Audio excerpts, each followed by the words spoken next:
अस्सलाम वालेकुम, कैसे हैं आप सब लोग जी। उम्मीद है आप सब ठीक होंगे। तो अल्लाह आपको सदा ही ठीक रखे, खुश रहें, आबाद रहें, हंसते रहें और खिलते रहें। प्यारी सी दुआओं के साथ मज़ेदार सी रेसिपी को स्टार्ट करते हैं। तो जी खुशामदीद है आपको मेरे मसाला रेसिपी में। तो आज मैं बनाऊंगी जी मज़ेदार से पकौड़े।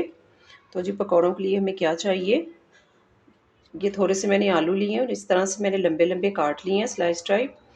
तो जी मसालों में कुछ मेरे पास हाफ़ टी स्पून मेरे पास सफ़ेद ज़ीरा है, हाफ़ टी स्पून ही मेरे पास पीसी हुई लाल मिर्च है, हाफ़ टी स्पून मेरे पास कुटी हुई लाल मिर्च है, 2 टीस्पून मेरे पास अनारदाना है, 2 टीस्पून ही मेरे पास सूखा धनिया है, हस्बे ज़रूरत नमक है।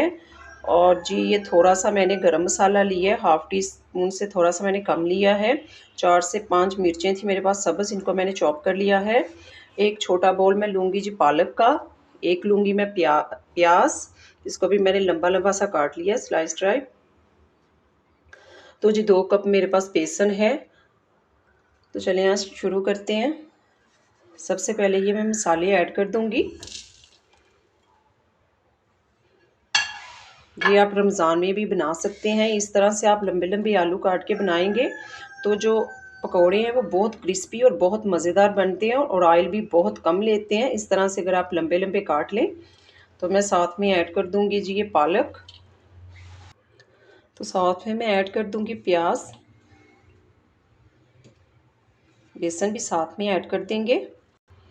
तो बेसन को जी मैंने अच्छी तरीके से छान लिया था। अब मैं साथ में ऐड करूँगी थोड़ा सा पानी। ये आप रमज़ान में बना सकते हैं, बहुत मज़ेदार बनते हैं। तो ये देखिए मैंने सारा जो मिक्सर है ये तैयार कर लिया, आलू का जो मैंने सामान तैयार कर लिया है। तो मैंने ज़्यादा इसके अंदर बेसन यूज़ नहीं किया। अगर हम ज़्यादा बेसन इसके अंदर यूज़ करेंगे तो ये क्या होगा, ये ऊपर से तो फ्राई हो जाते हैं लेकिन नीचे से ये ना थोड़े कच्चे से रहते हैं बीच में से। तो इस तरह से ऑयल भी वो बहुत ज़्यादा लेते हैं पकौड़े। तो इस तरह से हमने इसके अंदर कम बेसन यूज़ किया है। ये देखें खले खिले से हमारे ये जो आलू हैं।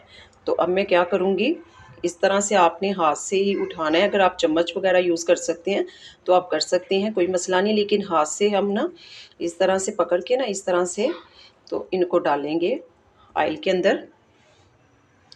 तो ऑयल मेरा गर्म हो चुका है। तो ये देखें इस तरह से ये बहुत मज़ेदार बनते हैं। ये आप रमज़ान में बना सकते हैं। इस तरह से हम उठाएंगे, इस तरह से जो हाथ से आपकी शेप आएगी पकौड़ों की वो बहुत अच्छी आएगी। और ये जी आप रमज़ान में बना सकते हैं। वैसे भी इफ्तारी में पकौड़े ना हो तो इफ्तारी का मज़ा नहीं आता। तो जी मज़ेदार से पकौड़े मेरे रेडी हो चुके हैं। ये देखिए कितने मज़ेदार से लग रहे हैं। बाहर बारिश हो रही है और अंदर पकौड़े बन रहे हैं। साथ में हो चाय और पकौड़े तो वाह जी क्या मज़ा आएगा। तो आप भी घर में बनाया करें और मुझे फ़ीडबैक में बताया करें। अगर ये आपको ये मेरी वीडियो अच्छी लगी है तो इस वीडियो को लाइक कर दिया करें, चैनल मेरे को सब्सक्राइब कर दिया करें। ये आप लोगों की तरफ से हमें एक प्यार होता है, इनाम होता है। तो हमारा दिल करता है अपना आप लोगों के लिए अच्छी-अच्छी सी वीडियोस लेकर आए करें हम। तो जी इनको बाहर निकाल लेंगे और इनको डिश आउट करेंगे। तो जी सारे पकौड़े को मैंने बाहर निकाल लिया है। तो ये देखिए जी मज़ेदार से पकौड़े, क्रिस्पी से मज़ेदार से पकौड़े मैंने रेडी कर लिए हैं। तो अगर ये आपको मेरी रेसिपी अच्छी लगी है तो मेरे चैनल को लाइक कर दिया करें, सब्सक्राइब कर दिया करें और मेरी वीडियो को शेयर किया करें। घर में बनाएं, खुश रहें। ये रमज़ान में बनाइएगा और मुझे अपनी दुआ में याद रखा करें। खुश रहें, आबाद रहें, हंसते रहें और खेलते रहें। मुझे दें इजाज़त। अल्लाह हाफ़िज़।